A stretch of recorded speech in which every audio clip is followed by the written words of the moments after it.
तो बच्चों आज जो हम पढ़ने वाले हैं क्लास 10th की बात कर रहे हैं, चैप्टर नंबर 2 की। प्रीवियस वीडियो में हमने पढ़ा था अम्ल, क्षार एवं लवण, जिसमें हमने अम्ल के बारे में पढ़ा और क्षार के बारे में पढ़ा, डिटेल में हमने पढ़ा। और आज जो हम पढ़ने वाले हैं वो लवण के बारे में पढ़ने वाले हैं, और लवण के बाद क्या क्या टॉपिक्स आएंगे फिर वो भी हम देखते हैं। देखें, सबसे पहले हम बात करते हैं लवण की। तो लवण का मतलब होता है कि जब अम्ल और क्षार, मैं जो बात कर रहा हूं डेफिनेशन आप लिख सकते हो, उस डेफिनेशन को मैं रिएक्शन के फॉर्मेट में लिख रहा हूं, और जो मैं बोल रहा हूं उसको राइट डाउन करना चाहते हो, लिखना चाहते हो कॉपी पेन पर तो लिख सकते हैं। जब अम्ल और क्षार आपस में क्रिया करते हैं तो एक तो लवण बनता है और साथ में क्या बनता है, जल बनता है। तो जब अम्ल और क्षार आपस में क्रिया करते हैं तो लवण और जल बनता है। अब सबको पता है कि अगर लवण बनता है तो लवण हम पढ़ ही रहे हैं, और इस अभिक्रिया को हम उदासीनीकरण अभिक्रिया भी बोलते हैं, ये भी ध्यान रखेंगे। इस अभिक्रिया को हम उदासीनीकरण अभिक्रिया भी बोलते हैं, और बोर्ड के लिए ये इंपॉर्टेंट है, इस चीज का ध्यान रखना। अगर पेपर में आता है उदासीनीकरण अभिक्रिया किसे कहते हैं, तो जब अम्ल और क्षार आपस में क्रिया करते हैं तो लवण और जल बनते हैं। इस अभिक्रिया को हम क्या कहते हैं, उदासीनीकरण अभिक्रिया कहते हैं। एग्जाम्पल के लिए बात करें, मान लो आपके पास अम्ल है HCl प्लस क्षार मान लो आपके पास कौन है, NaOH है। बना क्या, लवण और जल। तो सबसे पहला काम है हम जल बना देंगे, बाकी जो बचा होगा उसको जोड़ देंगे, तो वो कौन होगा, लवण होगा। अच्छा देखें, यहां H है, एक H ये है, एक O ये है, तो H2O तो बाहर हो गया, बचा क्या, एक Na और एक Cl, तो NaCl बन जाएगा। इसका मतलब यहां पे जो लवण होगा वो कौन होगा, NaCl होगा। अब बात करते हैं कि जो लवण होते हैं कितने टाइप्स की होते हैं और कितने कितने प्रकार के होते हैं। तो 10th में जो है इतना कुछ बोर्ड में नहीं पूछा जाता, तो लवण के बारे में सिर्फ आपको पता होना चाहिए। और उसके बाद हमें क्या क्या पढ़ना है वो देखें। लवण फिलहाल हम इतना ही पढ़ रहे हैं, इस चीज को ध्यान रखना। और जो लवण के मैंने अभी बोला है आपको टाइप्स, तो 10th में इतना रोल नहीं होता, हालांकि बुक्स में दिया है तो बोर्ड में इतना कुछ पूछा नहीं जाता है, ठीक है। अच्छा आप देखें, लवण तो हमने पढ़ लिया, और अब हमारे पास टॉपिक क्या क्या है, उन टॉपिक्स की बात सुने। पहले बात को ध्यान से समझें जो मैं बोल रहा हूं, और उसके बाद एक चीज को माइंड में फिट कर लें, तो आपको टॉपिक्स याद करने में कोई प्रॉब्लम नहीं आएगी। जैसे आपको पढ़ना है एक साधारण नमक, जैसे NaCl आपको पता ही है। आपको पढ़ना है सोडियम हाइड्रोक्साइड यानी कास्टिक सोडा। आपको पढ़ना है क्या, बेकिंग सोडा। आपको क्या पढ़ना है, धावन सोडा।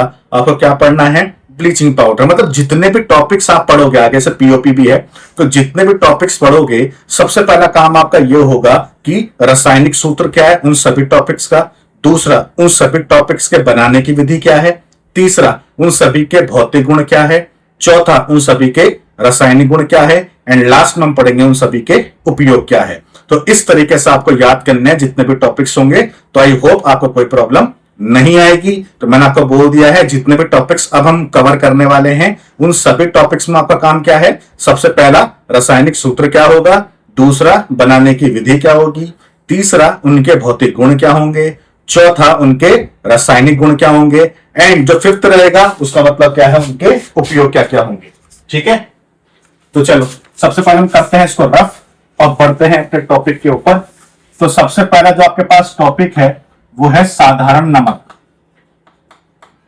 साधारण नमक, तो साधारण नमक की हम बात करते हैं, रासायनिक सूत्र क्या होगा इसका, तो रासायनिक सूत्र है किसका, NaCl। तो NaCl को हम क्या बोलते हैं, साधारण नमक बोलते हैं। और केमिस्ट्री में बात करते हैं कि इसका नाम क्या होगा, तो इसका नाम होता है सोडियम क्लोराइड। सोडियम क्लोराइड, तो ये इसका नाम होता है, ठीक है। अब हमने क्या करा, रासायनिक सूत्र इसका लिख लिया है।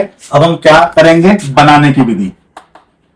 बनाने की विधि, अब आपको साफ साफ दिखाई दे रहा है कि जो बनाने की विधि होगी, तो NaCl अभी आपने पढ़ा उदासीनीकरण अभिक्रिया, तो सेम उसमें जैसे NaCl बना था तो उसी को हम यहां पे यूज कर सकते हैं। तो हमारे पास क्या आ जाएगा, एक तो आ जाएगा HCl प्लस एक आ जाएगा NaOH, यानी एक अम्ल हो गया और एक क्षार हो गया। तो क्या बनेगा, लवण और जल बनेगा। तो H2O तो यहां से बाहर आ गया, प्लस बचा क्या, एक Na और एक Cl, तो यहां पे NaCl का निर्माण हो गया। तो आई होप ये बात आपको समझ में आ रही होगी कि NaCl कैसे बना है, अम्ल और क्षार के परस्पर क्रिया करने से बना है। तो ये तो हो गई इसके बनाने की विधि। अब बात करते हैं इसके भौतिक गुण की। भौतिक गुण क्या क्या होगा, तो पहला पॉइंट देखें, हम बात करते हैं नमक की, तो सभी को पता है कि जो नमक है उसका रंग कैसा होता है, सफेद होता है। किस रूप में मिलता है, ठोस के रूप में मिलता है। तो पहला पॉइंट हमारे पास क्या हो गया, यह है सफेद रंग का क्रिस्टलीय ठोस है। क्रिस्टलीय ठोस है। क्रिस्टल का मतलब होता है जिस तरीके से डायमंड होता है ना, चमकता है जैसे, तो सेम वैसी जो नमक होता है ये सफेद रंग का क्रिस्टलीय ठोस होता है। दूसरा, यह जल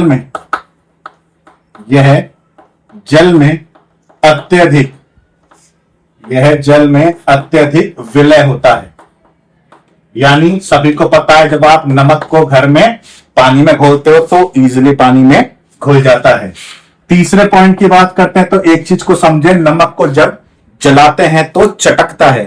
तो हम ये लिख नहीं रहे हैं, आपको सभी को पता है, इसलिए मैं ज्यादा इसमें लिख नहीं रहा। नमक को अगर हम गर्म करते हैं तो गर्म करने पे वो चटकता है। तीसरे पॉइंट की बात करते हैं तो अगर मैं इसको खुला छोड़ दूं, यानी वायु में खुला रखने पर यह नमी सोख लेता है और पसीजता है।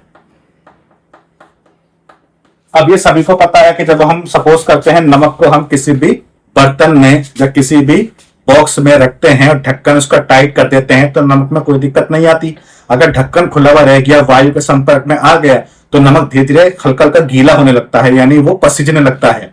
वो किसकी वजह से होता है, तो हम यहां पे लिख रहे हैं, यह मैग्नीशियम क्लोराइड यानी MgCl2 की अशुद्धि के कारण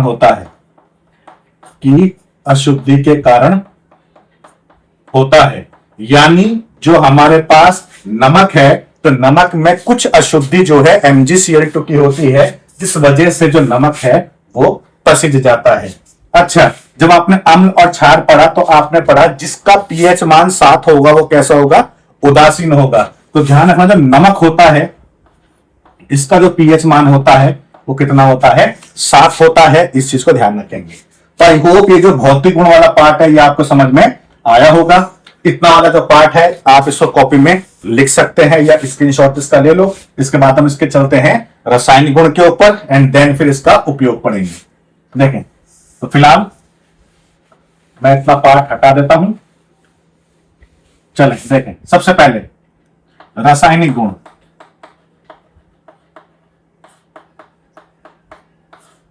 अच्छा, ये बात अगर किसी को समझ में नहीं है तो भौतिक गुण का मतलब होता है, जैसे मान लो चौकी है, ये चौक दिखने में कैसी है, इसका आकार कैसा है, रंग रूप कैसा है, ठोस है, द्रव है या गैस है, जल में घुलेगा या नहीं, ये सारी चीजें भौतिक गुण में आती है। भौतिक गुण का मतलब है मैं इस पदार्थ के बारे में जानना चाहता हूं, तो जो चीज मैं इस पदार्थ के बारे में जानना चाहता हूं वो क्या हो जाएगा, भौतिक गुण। रासायनिक गुण का मतलब है अब ये चौक यानी ये पदार्थ किस किस के साथ क्रिया करेगा और क्या क्या नई नई चीजें बनेंगी। तो जो नई नई चीजें बनेंगी वो किस में आता है, रासायनिक गुण में आता है। ये सभी के लिए लागू है, ऐसा नहीं है, इसी टॉपिक के लिए हम पढ़ रहे हैं तो इस चीज को ध्यान रखेंगे। ठीक है, तो अब ये साधारण नमक यानी NaCl किस किस के साथ क्रिया करेगा और क्या क्या बनेगा। तो देखें, पहला अम्ल के साथ क्रिया, अम्ल के साथ क्रिया यानी जब ये अम्ल के साथ क्रिया करेगा तो क्या क्या बनेगा। देखें, तो जब हम अम्ल के साथ इससे क्रिया करते हैं तो आपके पास हो गया नमक NaCl, इसकी क्रिया हम कर रहे हैं किसके साथ, अम्ल के साथ, यानी H2SO4 मान लेते हैं। काम करते हैं, मैं इसको यहां पे लिख देता हूं, ये हमारे पास हो गया नमक NaCl और इसकी क्रिया मैं कर रहा हूं अम्ल यानी मान लो H2SO4 के साथ। अच्छा, अब देखें H2SO4 की बात करते हैं तो इसका नाम क्या होता है, सल्फ्यूरिक अम्ल, और इसको हम अम्लों का राजा भी बोलते हैं। ठीक है, तो NaCl की क्रिया जब हम H2SO4 के साथ करते हैं तो एक H और एक Cl तो बाहर, यानी HCl तो हो गया बाहर, बचा क्या, बचा Na, एक H और एक SO4, ये बन गया NaHSO4। इसका नाम क्या है, सोडियम हाइड्रोजन सल्फेट। और मैंने आपको पिछले वीडियो में पढ़ाया था कि जब भी H बीच में आता है तो उसको हम बाई बोलते हैं। तो हम इसको नाम बोल सकते हैं सोडियम हाइड्रोजन सल्फेट या सोडियम बाई सल्फेट, दोनों चीजें एक ही हैं। अब ये जो सोडियम बाई सल्फेट बना है, ये मैं फिर से लेके आ गया NaHSO4, फिर से इसकी क्रिया हम करा देंगे नमक के साथ, यानी NaCl के साथ। तो अब देखें, एक H और एक Cl, फिर से क्या हो गया बाहर। अब बचा क्या, Na बचे दो, देखो ये H और ये Cl तो बाहर हो गए दोनों, बचा एक Na, वो यहां आ गया, तो Na2 हो गया, SO4 हो गया, तो बन गया Na2SO4। और Na2SO4 का नाम क्या है, सोडियम सल्फेट। तो इसका मतलब है जब हम नमक की क्रिया अम्ल के साथ करते हैं तो क्या क्या बनता है, एक तो बनता है सोडियम हाइड्रोजन सल्फेट या सोडियम बाई सल्फेट, और दूसरा क्या बनता है, सोडियम सल्फेट बनता है। सेकंड हम बात करते हैं अमोनिया के साथ क्रिया। अमोनिया के साथ क्रिया, तो अमोनिया के साथ क्रिया करेंगे तो क्या क्या बनेगा। देखें, सपोज करें आपके पास एक बर्तन है, ठीक है, इस बर्तन में आपके पास क्या है, नमक का विलयन है, यानी NaCl है, प्लस पानी है। इसका मतलब है आपने पानी लिया, उस पानी में आपने नमक को घोल दिया। नमक को घोलने के बाद अब इसमें प्रवाहित करनी है अमोनिया यानी NH3 गैस, और प्रवाहित करनी है कार्बन डाइऑक्साइड गैस यानी CO2 गैस। हमने क्या करा है, नमक का जलीय विलयन लिया है, यानी पानी लिया, पानी में नमक को घोल दिया, घोलने के बाद इसमें NH3 यानी अमोनिया गैस को पास करेंगे और CO2 गैस को पास करेंगे, तो क्या बनेगा देखें। तो ये हो गया हमारे पास नमक यानी NaCl। इस NaCl को मैंने पानी में लिया है तो पानी हो गया, साथ में CO2 गैस हो गई, साथ में अमोनिया गैस हो गई। सारी चीजें मैंने यहां पे ये लिख दी हैं। अब क्या क्या बनेगा देखें, हमारे पास क्या क्या चीजें बन सकती हैं। तो NaCl है, प्लस H2 है, प्लस CO2 है, प्लस NH3 है। सबसे पहले आपका काम करना क्या है कि यहां पे जो Na है वो मैंने ऐसे लिखा, एक H लिखा और एक CO3 लिखा, यानी ये हो गया एक Na, यहां से एक H आ गया और यहां से CO3 आ गया। जिसको समझ में ना आ रहा हो वो इसको ऐसे ही मान लो। सपोज करो कि हमें पता ही नहीं है कि कुछ है भी यहां, ठीक है। अच्छा देखें, अगर हमें पता नहीं है कि यहां कुछ है भी, तो एक चीज यहां से जो कॉमन है वो आपने पढ़ी होगी। देखो NH3 दिया हुआ है, यहां पे Cl है, तो पिछली जो वीडियोस थी मैंने आपको पढ़ाया था NH4Cl। NH4Cl को हम बोलते हैं अमोनियम क्लोराइड। NH4Cl को क्या बोलते हैं हम, अमोनियम क्लोराइड। जैसे हमने पढ़ा था संयोजन अभिक्रिया, तो संयोजन अभिक्रिया में जो एग्जांपल हमने पढ़ा था कि NH3 की क्रिया HCl के साथ करते हैं तो NH4Cl बनता है। तो क्या यहाँ पे NH4Cl बन सकता है, देखो एक H यहां से उठ के यहां गया तो NH4 हो गया और एक ही Cl हो गया, तो NH4Cl तो हो गया बाहर। अब क्या क्या बचा, देखो ये तो पूरा कट हो गया, तो पूरा गायब, यहां से पूरा Cl गायब, यहां से एक H गायब हुआ है तो OH बाकी है, Na बाकी है तो मैंने लिख दिया Na, OH बाकी है यानी एक H बाकी है तो एक H लिख दिया, ये पूरा CO2 बाकी है। इस CO2 में बची हुई एक को मैंने यहां पे दे दी तो CO3 हो गया, तो बन गया NaHCO3 यानी सोडियम हाइड्रोजन कार्बोनेट या सोडियम बाई कार्बोनेट। एक चीज का ध्यान रखेंगे, जो सोडियम बाई कार्बोनेट है इसी को हम क्या बोलते हैं, बेकिंग सोडा यानी खाने का सोडा, जो आप बाद में जो नया जो टॉपिक होगा उसको हम देखेंगे। तो फिलहाल जब भी आपके पास क्या बेकिंग सोडा या खाने के सोडा के बनाने की विधि आएगी तो इस विधि का भी हम उपयोग कर सकते हैं, इस चीज का ध्यान रखना, ठीक है। तो अम्लों के इसकी बात करते हैं, साधारण नमक की, तो रासायनिक गुण कितने हो गए, दो हो गए। पहला हो गया अम्ल के साथ क्रिया और दूसरा हो गया अमोनिया के साथ क्रिया। अब मैंने आपको बोला सबसे पहले क्या करना है, रासायनिक सूत्र, उसके बाद बनाने की विधि, फिर भौतिक गुण, फिर रासायनिक गुण और पांचवा हो गया उपयोग। अब नमक के क्या क्या उपयोग है मैं इसको रफ कर देता हूं, देखिए। तो नमक के क्या क्या उपयोग आएंगे इसको मैं हटा देता हूं। जैसे पहला हम बात करें, एक तो हमारे पास हो गया खाना बनाने में, खाना बनाने में। अब खाना बनाने में ये तो खैर सबको पता ही है कि नमक हम खाना बनाने के लिए यूज करते ही हैं। दूसरा, जो मिट्टी के बर्तन हैं, मिट्टी के बर्तनों को पॉलिश करने में, पॉलिश करने में, यानी जो मिट्टी के बर्तन होते हैं उनको हम पॉलिश कर सकते हैं किससे? नमक से। तीसरा हम बात करते हैं तो NaCl का उपयोग कहां हो सकता है? NaCl का उपयोग हम कर सकते हैं साबुन के निर्माण में, यानी इसका जो उपयोग है वो हम साबुन के निर्माण में भी कर सकते हैं।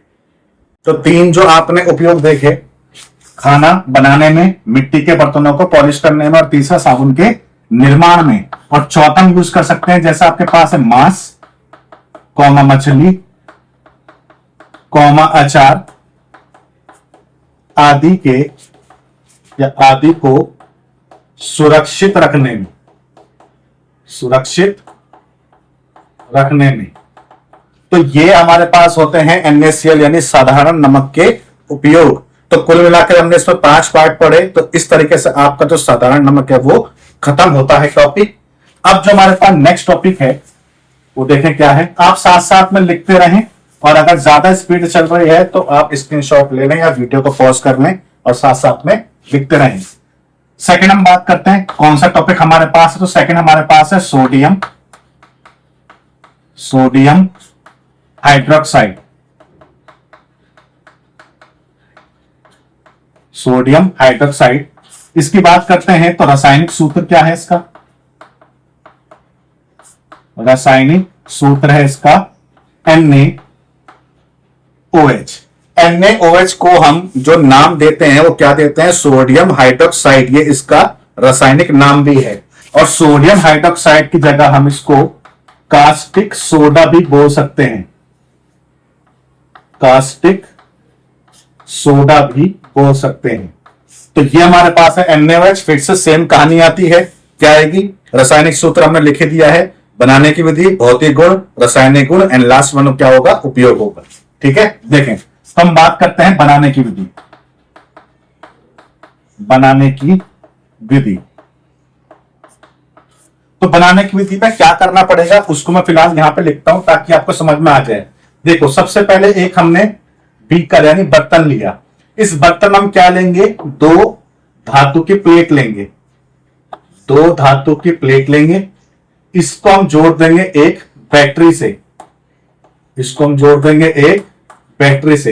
ये करवा इसलिए रहा हूं ताकि आपको समझ में आए, नहीं तो हो सकता है कि मैं अगर आपको यहां पे लिखूं तो समझ में ना आए, इसलिए थोड़ा सा कॉन्सेप्ट जानना जरूरी है। रिएक्शन सभी को याद होती है, ऐसी बात नहीं है, पर मैं ये बताना इसलिए चाह रहा हूं ताकि आपको डीप नॉलेज रहे, रट्टा ना मारना पड़े। ठीक है, ये बैटरी हो गई। इसमें क्या करना है? इसमें आपने विलयन भरा है। अब ये जो विलयन आपने भरा है ये विलयन है NaCl का, NaCl का विलयन। यानी NaCl का विलयन का मतलब है आपने NaCl लिया, पानी लिया और घोल दिया, तो NaCl का विलयन हो गया।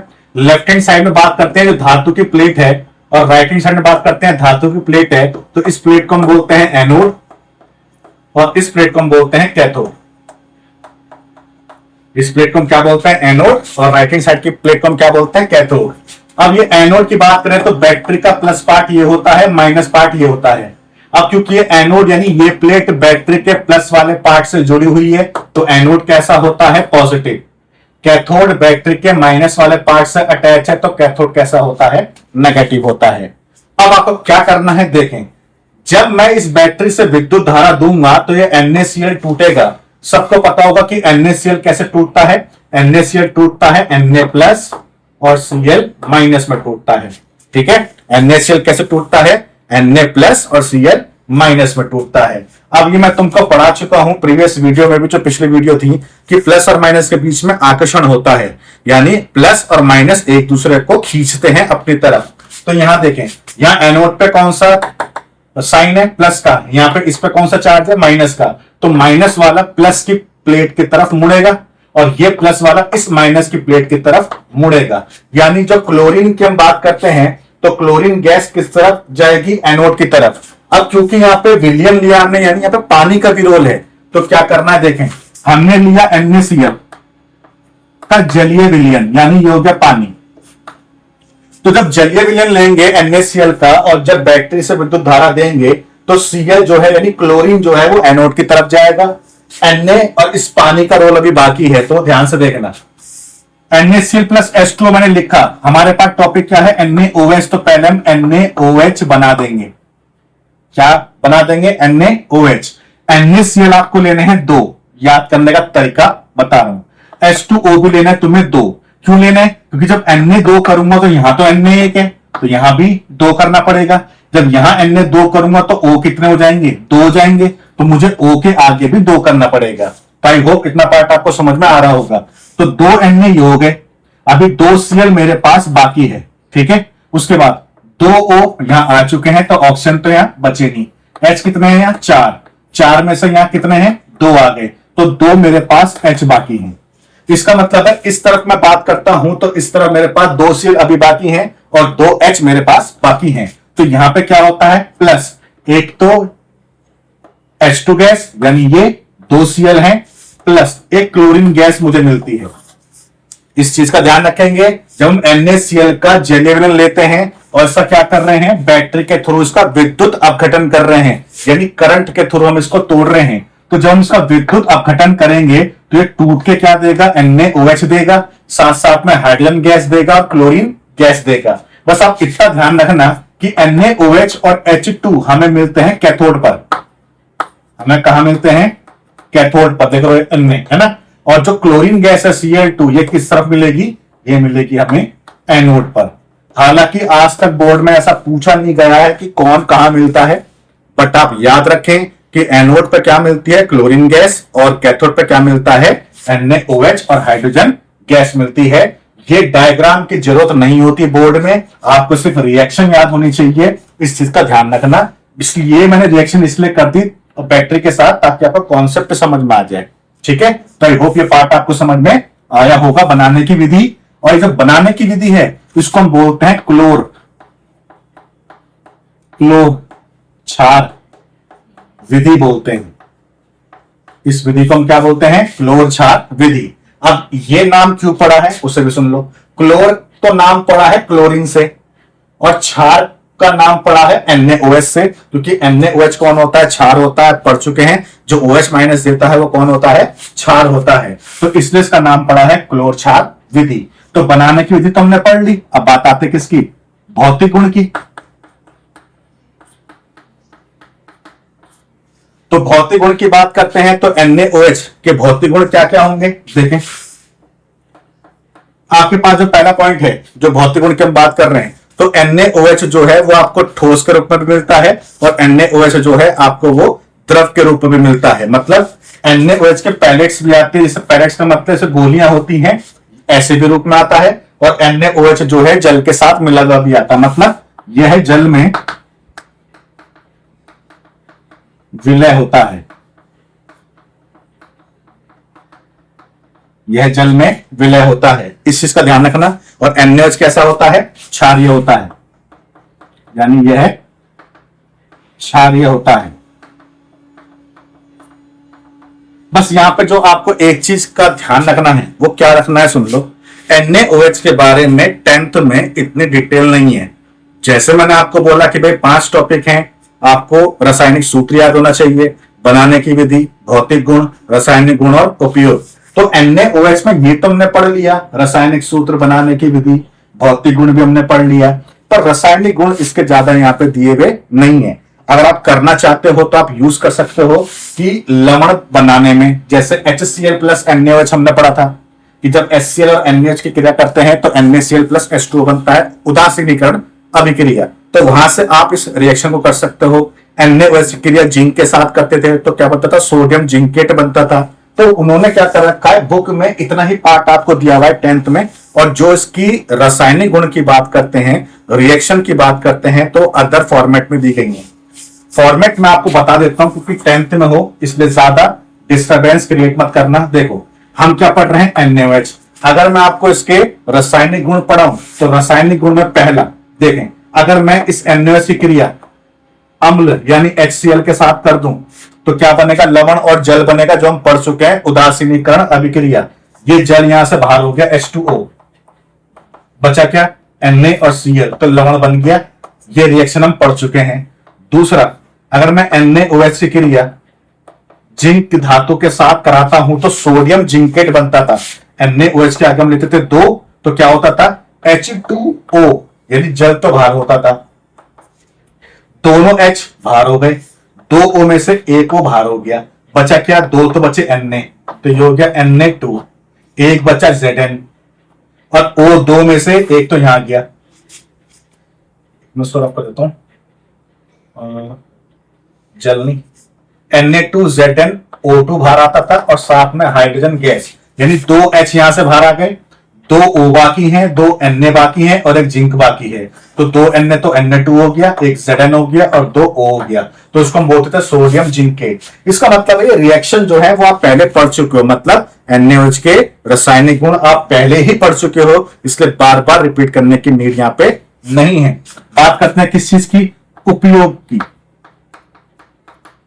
तो उपयोग में बात करें, पहला पॉइंट, जैसे इसका हम यूज करते हैं साबुन के निर्माण में, साबुन के निर्माण में, जैसे हमने क्या पढ़ा, NaCl वाले में पढ़ा। दूसरा हम इसका यूज करते हैं कृत्रिम, कृत्रिम का मतलब होता है आर्टिफिशियल, ठीक है, कृत्रिम वस्त्र, रेशे, कागज, और आपका रंजक, विरंजक, रंजक विरंजक के निर्माण में, और तेलीय शोधन में भी यूज कर सकते हैं, मतलब तेल को शुद्ध करने में भी इसका उपयोग हम कर सकते हैं। तो ये है आपके पास सोडियम हाइड्रोक्साइड, जिसका हमने रासायनिक सूत्र पढ़ा, बनाने की विधि पढ़ी, रासायनिक गुण भी पढ़ लिए जो कि हम पहले ही पढ़ चुके थे, एंड लास्ट हमने क्या पढ़ लिया, इसका उपयोग पढ़ लिया है। तो जितना मैं आपको पढ़ा रहा हूं इससे बाहर जो है बोर्ड में नहीं आएगा, बस यह कि पॉइंट टू पॉइंट बातें याद होना बहुत जरूरी है। तो मैं इसको रफ कर देता हूं और चलते हैं टॉपिक नंबर 3 पे।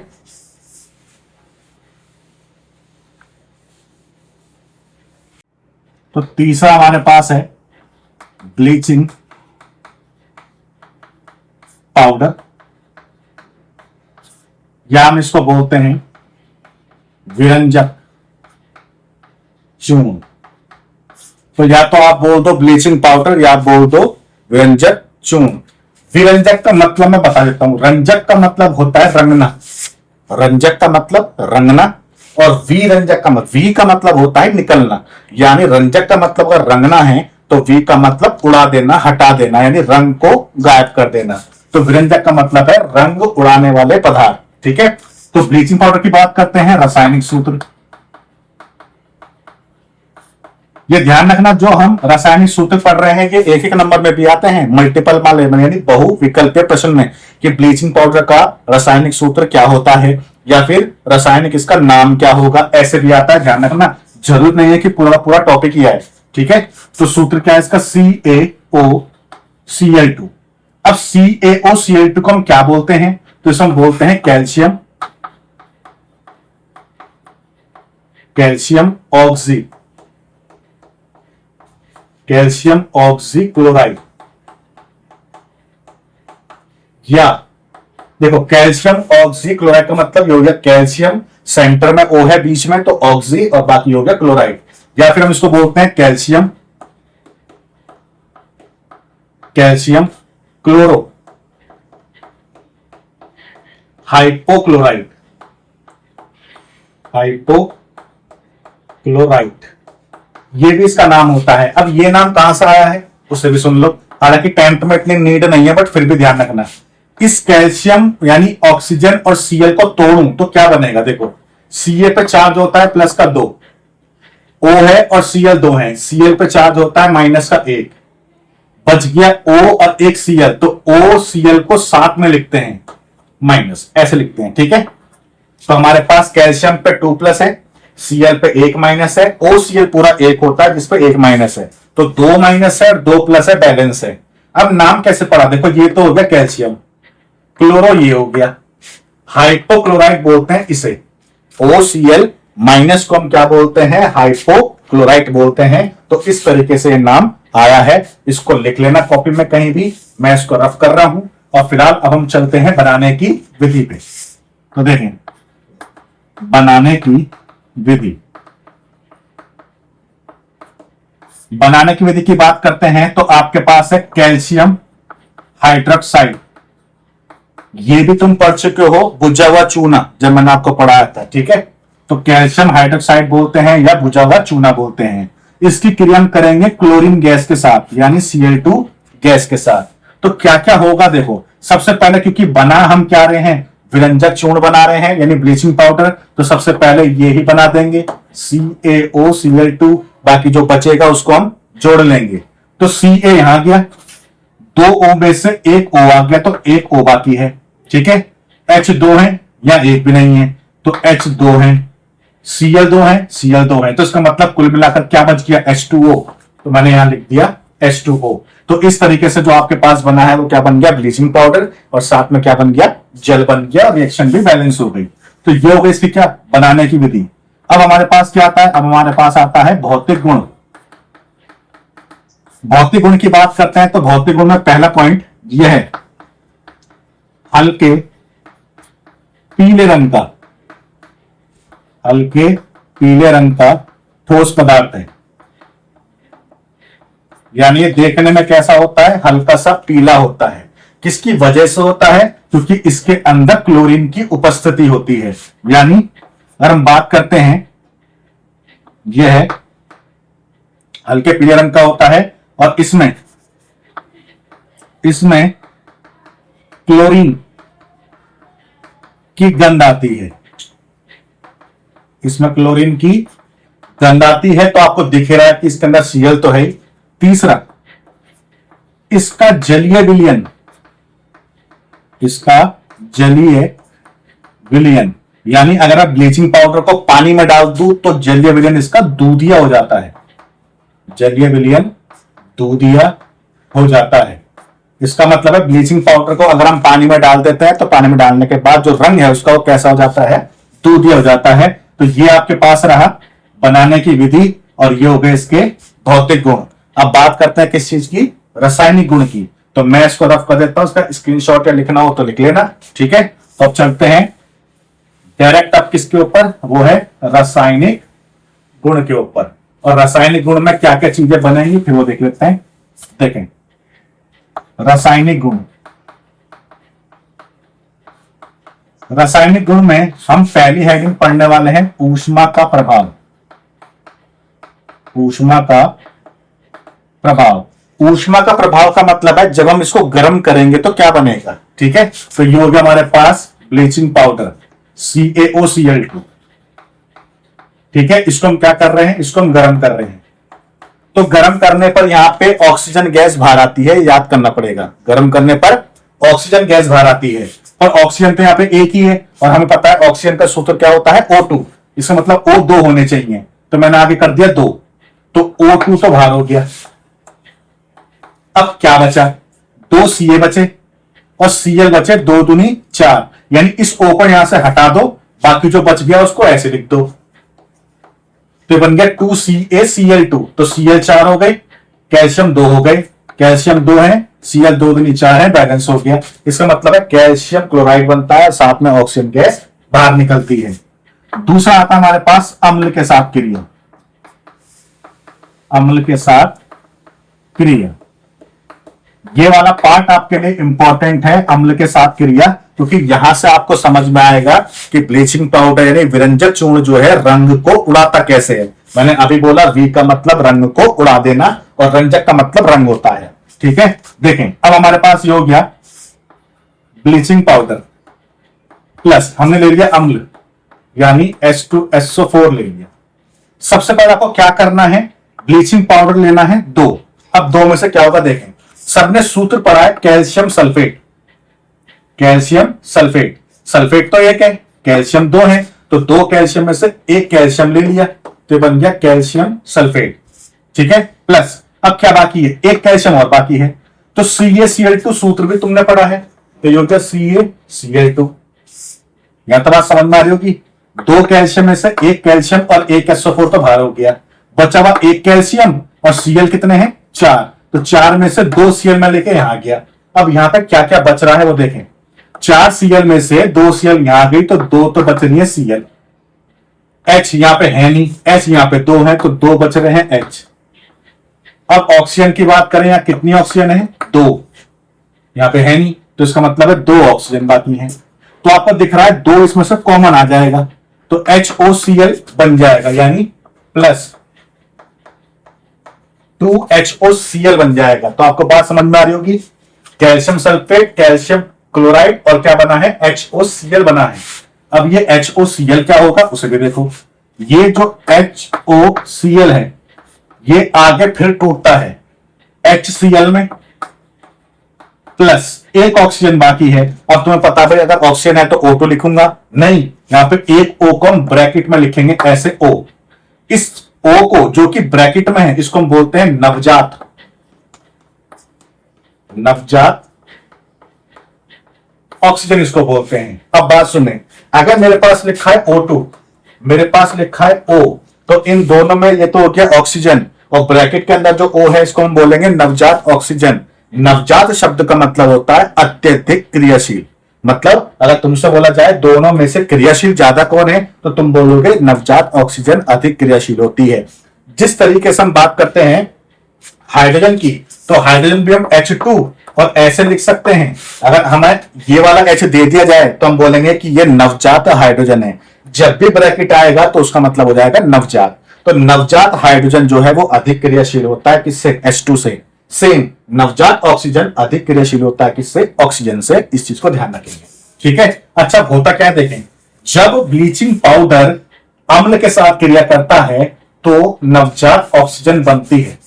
ये नवजात ऑक्सीजन क्या करती है, ये रंगीन पदार्थ ले लिया मैंने, रंगीन पदार्थ।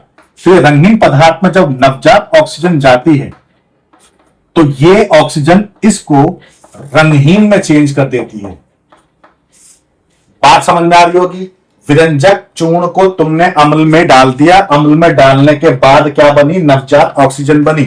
नवजात ऑक्सीजन किससे बनी, HOCl के टूटने से। और ये नवजात ऑक्सीजन क्या करते हैं, मान लो आपके पास कोई कपड़ा है या कोई कागज है रंगीन, तो उस रंगीन को ये ऑक्सीजन किस में चेंज कर देती है, रंगहीन में। तो इसका मतलब है विरंजक पाउडर यानी ब्लीचिंग पाउडर जो रंग को उड़ाता है वो किसकी वजह से उड़ाता है, नवजात ऑक्सीजन की वजह से उड़ाता है। हालांकि इतना टफ पेपर में पूछा नहीं जाता, और अगर पूछा जाता है तो फिर भी ध्यान रखेंगे कि विरंजक चूर्ण का जो कार्य है यानी रंग उड़ाता कौन है, तो यह ध्यान रखेंगे कि नवजात ऑक्सीजन होता है जो कि रंग उड़ाता है। अब देखें, अगर नवजात ऑक्सीजन रंग उड़ा रहा है इसका मतलब ये ऑक्सीजन इस पे जुड़ रहा होगा। और आपने पढ़ा ऑक्सीजन की वृद्धि क्या होती है, उपचयन।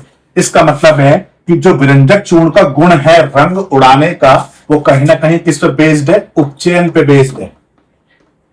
किस पे बेस्ड है, उपचयन पे बेस्ड है, जो हम पहले पढ़ चुके हैं। इसका मतलब विरंजक चूर्ण का जो कार्य है किसी भी पदार्थ का रंग उड़ाने का, वो उड़ाने के लिए उत्तरदायित्व कौन रखता है, नवजात ऑक्सीजन। और कॉन्सेप्ट क्या है, उपचयन का है। इस चीज को ध्यान रखेंगे।